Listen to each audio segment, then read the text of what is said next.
Successful shoots don't start when you get on location and start to unpack your gear. They start long before that with planning, communication, and pre-production preparation.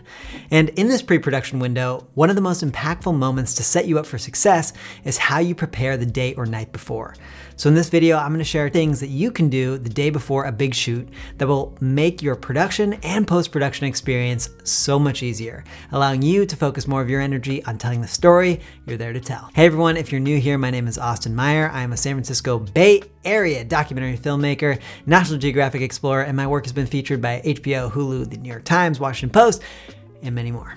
On this channel, I share the field-tested skills, mindsets, and lessons that have helped me on my journey as a documentary filmmaker. Honestly, this is a video I am making just as much for myself as I am for all of you, because pre-production and planning isn't always the part of the documentary process that comes easiest for me. However, over the past decade working as a video journalist and documentarian, when I have been disciplined about doing this kind of pre-game work, I always feel a lot better on shoot day. And since I have a shoot coming up tomorrow in which I'm interviewing a Vietnam War veteran in the Sacramento area, I thought, hey, there's no better time to walk you through this process of preparation than now. And typically, the first thing I do the day before a shoot is to make sure everyone on the crew and the people we are filming with are on the same page about the logistics of the day. Nothing is worse than showing up on a game day and realizing that someone forgot when the shoot was or had the wrong address or time. That's why I always take time the day before a shoot to send out email reminders to everyone. This email reminder isn't a full call sheet that breaks down everything we're gonna do for the day. If I am directing a project that has a crew and requires a call sheet, that will typically come a bit earlier in the pre-production process. And if you're interested in call sheets, let me know in the comments and we can get into that in a future video. But these email reminders are just a quick check-in to make sure all our main bases are covered.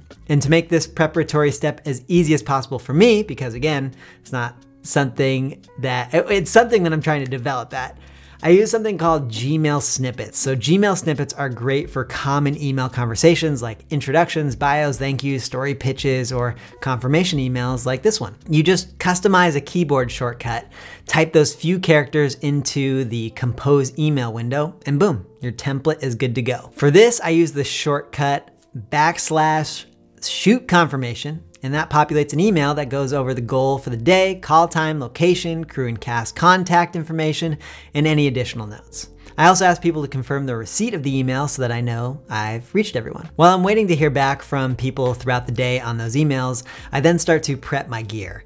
That starts with visualizing all the potential setups that I could be in during a shoot and thinking through what I might need. For me tomorrow, I know that the focus of the shoot is a sit-down interview with external lighting, but nothing too elaborate. Then I will also be filming some pretty basic B-roll around the house with possibly some detail shots of photo albums. So once I've thought through all that, I start to pack up that equipment. If you are a checklist kind of person, this is definitely a great spot for it.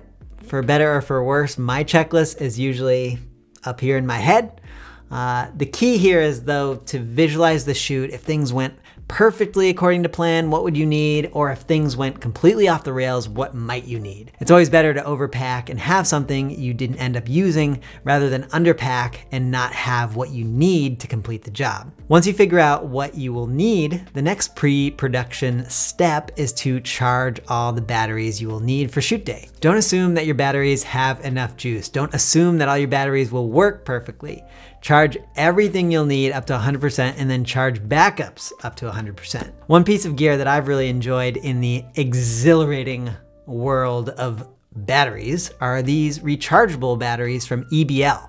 I use these batteries to run my lav mic packs and it's been so useful. Instead of tossing away so many batteries after long shoot days, nowadays I finish a shoot and throw the rechargeable batteries on here. Then I head into every shoot with 100%, feeling confident that I have enough power for long days of filming. Now, if I am driving to a shoot the next day during this packing period, I don't pack up the whole camera. Instead, I will build it out so that when I arrive on location, I'm ready to start filming right away. Building out the camera the day before also gives me the opportunity to lock in all my camera settings that are specific to the shoot. For example, ahead of the shoot I'm doing tomorrow, I asked the director over email what camera specs he wanted me to shoot in.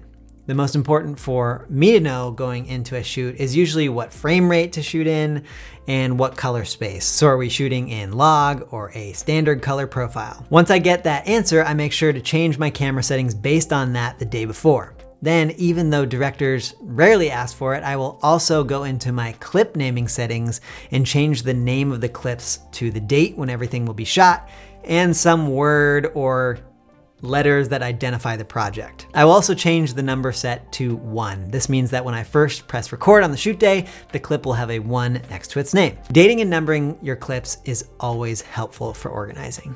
And once you've done that, I make sure that all my memory cards are formatted. This is so important because when I'm working as a cinematographer, I am often hired to film, and then I pass everything on the memory card over to the director or editor. And it doesn't look professional if you pass off a memory card that has footage from other projects or the video you filmed while messing around with your friends.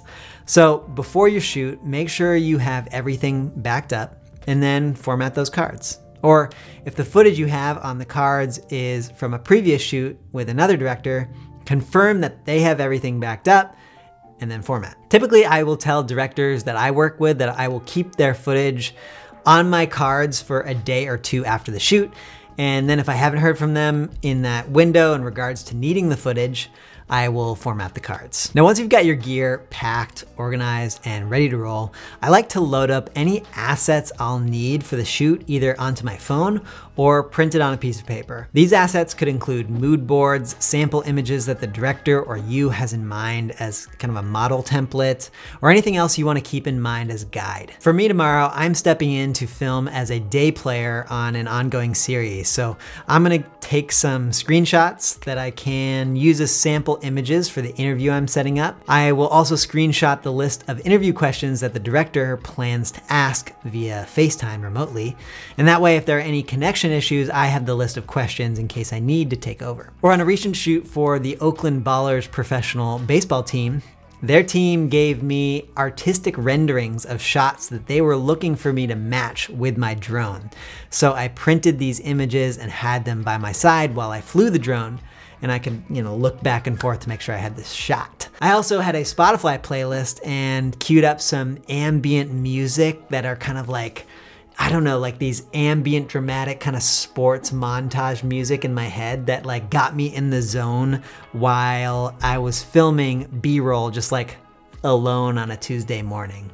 Because sometimes I just need that to get into the mood. So I'll cue that up on Spotify the day before the shoot. So all of these things, all of these assets just help you on shoot day, and prepping them the day before ensures that you won't have to scramble through emails or playlists on game day. And the seventh thing I do the night before a big shoot is to make sure that I know where my food is gonna come from.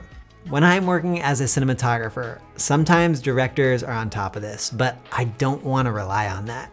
I know for me, I need more food to keep me running around all day than just lunch at noon. I need snacks on snacks. So instead of hoping that the director remembers snacks, I like to grab some fruit, PB&J, power bars, and other quick bites to have on hand throughout the day.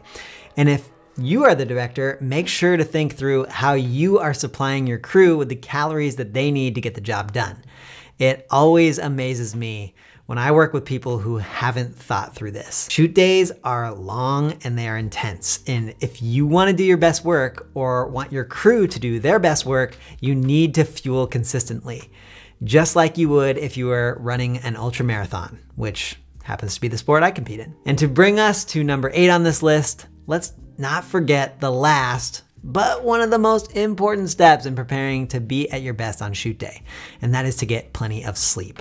I know this is difficult, especially when shoot days might start in the pre-dawn hours, but as filmmakers, we need to acknowledge how physically and mentally demanding this job is. If we aren't staying disciplined with how we rest and recover, there's just no way that we can expect to consistently bring our A game over a long period of time.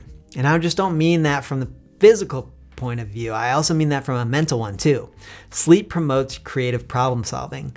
And you better believe that no matter how dialed in you are with your preparation, when shoot day comes along, there are going to be problems that need creative solving. And with that, it's time for me to start heading to bed so that I can get a good night's rest for tomorrow's shoot. If you enjoyed this video, you may also enjoy this one on the best lenses for beginning documentary filmmakers. Thanks for tuning in, and I'll see you next week. Go out and tell some stories.